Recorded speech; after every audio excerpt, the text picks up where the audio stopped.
Hi, and welcome again. We're glad you joined us today. My name is Becky Rokel, and today I am going to be talking to you about a foundational Friday. It's one of Charles Fillmore's pamphlets, and it's called A Sure Remedy. Now, you may not be tuning in on Friday, and that's perfectly okay. Please let us know what day you tuned in and where you're from in the comments. It would be great to know who we're talking to. So this is one of our foundational teachings, and we usually air these every Friday, so you can tune back in. And during the rest of the week, we have different kinds of things that we put on, and we hope that you're joining us for those as well. So this one is, before I get going, let me start with prayer. Dear Spirit, we thank you. We thank you for the technology to be able to put this out there for people to understand the Unity teachings, the foundation that we have here at Unity, and that all are welcome here. And we know that all are whole. We know the understanding of their love and their commitment to grow spiritually. And we know that with these teachings, that happens because we teach truth. And truth is universal. And God, the Christ, is in us all. And for that, we are so grateful. Thank you, God.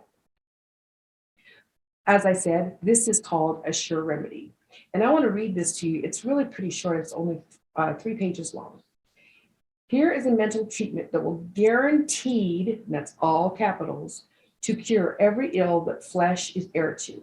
Sit for half an hour every night at 9 o'clock and mentally forgive everyone against you whom you have ill will or antipathy. So anything that happened during the day, sit at 9 o'clock for 30 minutes and forgive them, right?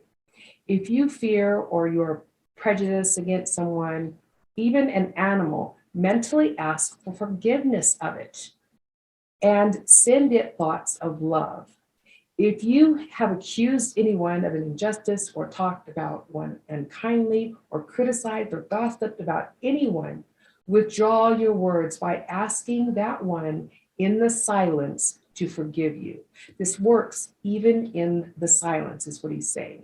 If you have had a falling out with friends or relatives or at law or engaged in contention with anyone, write letters of forgiveness and withdraw all proceedings that will tend to prolong the separation. So if there's something going on between you and somebody, write a letter of forgiveness.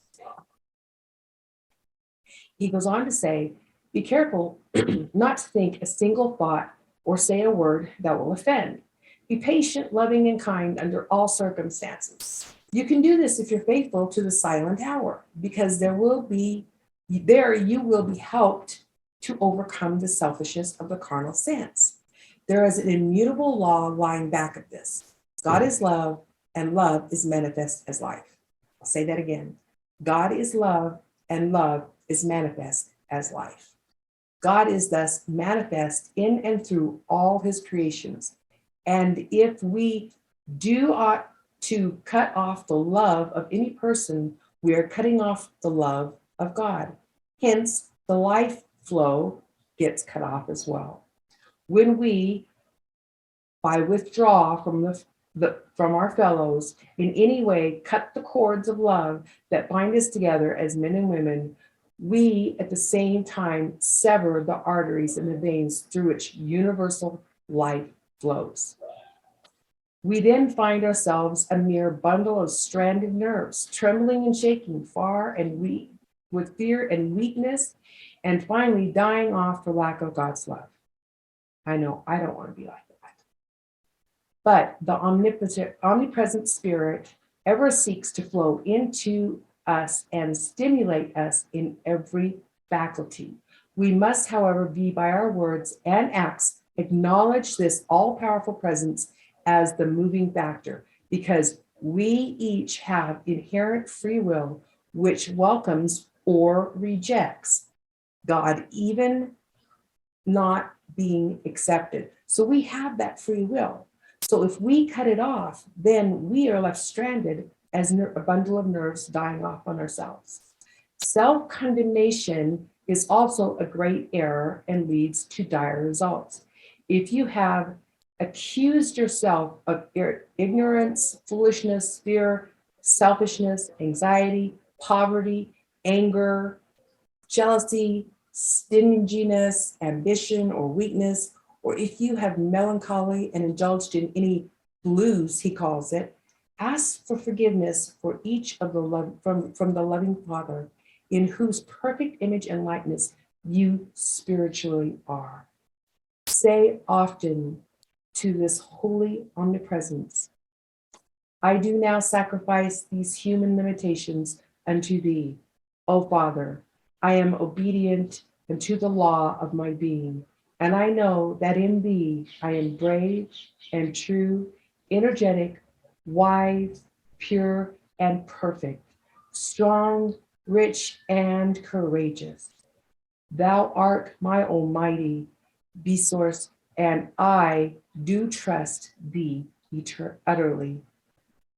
So that's the end of that one. I thought it was really interesting. Like I said, it's very short. I don't even think they have it in the archives anymore. They do have it at truthunity.net, where you can download it for free. So you can read it for yourself and maybe meditate on the words, because I think it's really interesting when he says that a sure remedy is forgiveness, and not just forgiveness of others, but forgiveness of ourselves.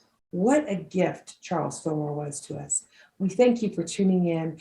Join us tomorrow. Like, comment, whatever you like. Let me know what you thought about this one. If there's one that you have that you would like to share, and I would be happy to put you on here too. So you have a wonderful day. Namaste. Thank you for joining us, and let's stay connected and grow in spirit. We are on Facebook. Search for Unity Church of El Cajon and follow us and like our posts. You can reach us on YouTube at Unity Church of El Cajon.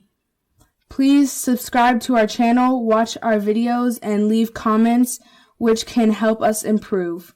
We are on the web at unityofelcajon.org. Email or call our church office to receive our weekly newsletters, which lists all of our activities and opportunities to learn and grow together.